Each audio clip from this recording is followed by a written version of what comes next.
વર્ષ 2026નું બજેટ આવી ગયું છે અને તેની સાથે જ હવે દેશના ટેક્સ માળખામાં પણ ઘરખમ ફેરફારો જોવા મળી રહ્યા છે તેવી હાલ જાહેરાત છે તે નિર્મલા સીતારમણ દ્વારા કરવામાં આવી છે। તો સૌથી પહેલા તો વાત કરીએ કે શું સસ્તું થયું છે અને તમારા રસોડાથી લઈને તમારા ખિસ્સા સુધી સરકારે રાહત આપી છે કે કેમ।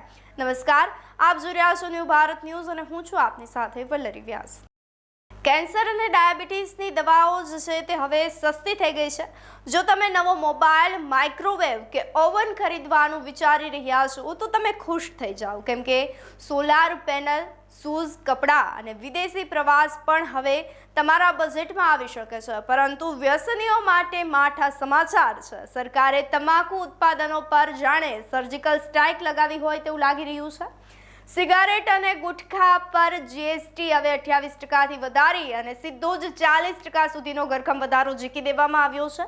એટલું જ નહીં, હવે દરેક મશીન પર પણ સીસીટીવી કેમેરા લગાવવામાં આવશે, જેથી ટેક્સની ચોરી ના થઈ શકે। તો સિગારેટની એક ફૂગ હવે તમને ઘણી મોંઘી પડી શકે છે।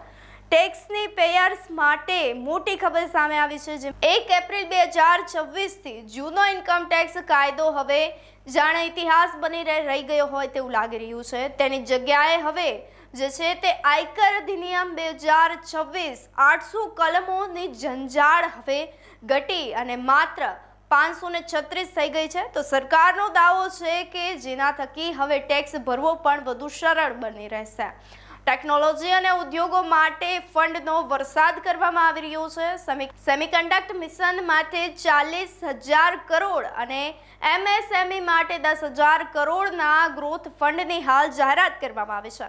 ખાસ કરીને વિદેશી ક્લાઉડ કંપનીઓને પણ જે છે તે 2047 સુધી ટેક્સમાંથી મુક્તિ આપવાનો પ્લાન ભારત સરકાર કરી રહી છે। તો ભારતે ગ્લોબલ ટેક્સ હબ બનાવવા તરફ વધુ એક ડગલું માંડ્યું છે।